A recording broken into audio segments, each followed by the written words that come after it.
Ja nüüd tuleb meie tänase päeva võib-olla kõige selline ilusam hetk isegi. Et mis on Üti? Üti on eelkõige meie inimesed, meie õppejõud, meie tudengid ja muidugi meie vilistlased. Et me ühte osa vilistlastest just nägime ja kuulsime, aga meil on ka veel väga erilisi inimesi, kes meid nii-öelda uhkelt esindavad avalikkuse ees. Ja nüüd ongi see võimalus neid tänada. Iga siis Üti suund on välja toonud 2 inimest ja alustame demograafiast. Demograafid sooviks tunnustada Hanna-Liis Jaadlat, keda tunnustatakse kõrgetasemelise teadustöö ning ajaloo demograafia suuna taaselustamise eest Eestis. Aga kahjuks Hanna-Liisi siin ei ole täna. Ja teisena tunnustatakse Martin Klesmenti, keda tunnustatakse tuumdemograafia-alaste uuringute ning teaduskoostöö edendamise eest.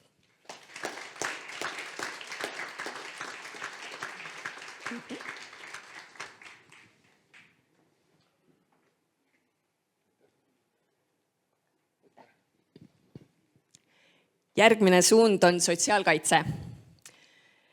Soovitakse tunnustada Eevi Vilgatsit, keda tunnustatakse aastakümnete pikkuse pühendunud töö eest laste ja perede heaolu edendamisel.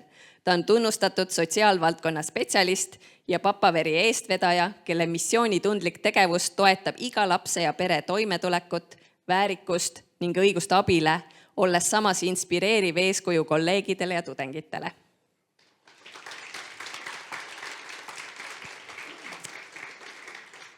Tundub, et teda kahjuks meiega ei ole. Ja teine inimene, keda tunnustatakse, on Karin Hanga, keda tunnustatakse silmapaistva töö eest erivajadustega ja puuetega inimeste õiguste ning heaolu edendamisel.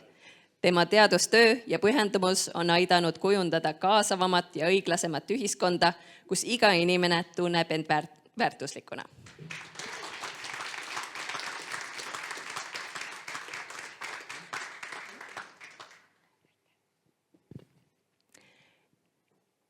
Järgmine on sotsioloogia suund. Soovitakse tunnustada Kristjan Vesket, keda tunnustatakse olulise panuse eest võrdõiguslikkuse ja võrdse kohtlemise edendamise ning nende teemade hoidmisel ühiskondlikus debatis.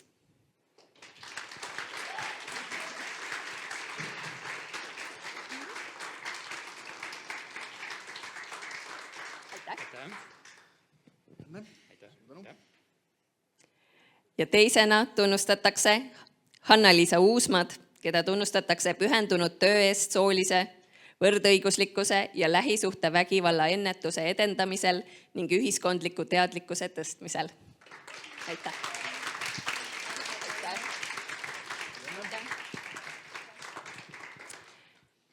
Järgmisena soovib rahvusvaheliste suhete ja tulevikuuuringute suund tunnustada Eliise Erne-Saksa, kes oli silmapaistev tudeng, kes tõi õppetöösse oma kogemuse Riigikogust, säilitades samas uudisimu ja õppimisrõõmu.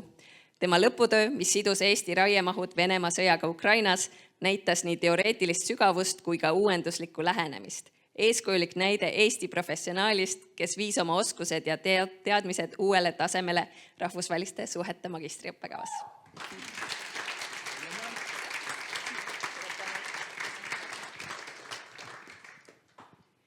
Ja teisena tunnustatakse Maria Valedi, kes oli üks programmi suurimaid edulugusid ja praegune doktorant Lõuna-Carolina ülikoolis. Tema põhjalikkus ja kustumatu teadmishimu viisid silmapaistva lõputööni, mis käsitles Pakistani vähemuste suhtes rakendatud nekropoliitikat ja pakkus uuenduslikku vaadet riigivõimule dekoloniaalses kontekstis. Teda kahjuks hetkel meiega ei ole, ta on saanud oma tunnustuse juba kätte. Järgmisena liigume õigusteaduse suuna juurde. Esimesena tunnustatakse Astrid Asi, keda tunnustatakse pühendunud töö eest kohtunikuna ja prokurörina ning suure panuse eest õigusriigi ja õigluse tugevdamisse. Ja kahjuks Astrid on hetkel välismaal. Ja teisena soovib õigusteaduse suund tunnustada Mart Parindit, keda tunnustatakse panuse eest riigihanke, spordi ja Euroopa Liidu õiguse arendamisse ning Eesti õigusruumi edendamisse vandeadvokaadina.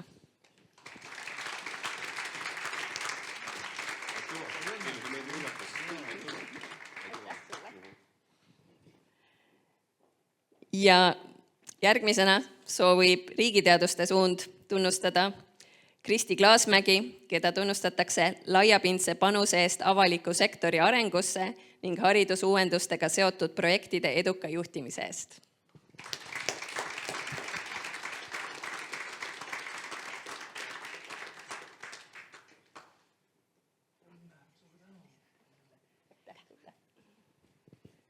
Ja viimane inimene, keda me täna tunnustame, on Kaur Kajak, keda tunnustatakse pühendunud töö eest Eesti avalikus halduses, olles poliitika elluviimises kui ka kujundamises teenekas tegija.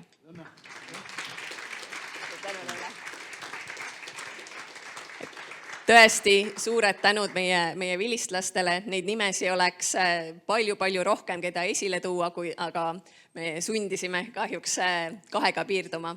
Aga aitäh kõigile, et te selle pika ja põneva päeva meiega koos vastu pidasite, aga muidugi homme jätkame uue hooga, kohtume siinsamas või siis teises ruumis homme hommikul kell 9.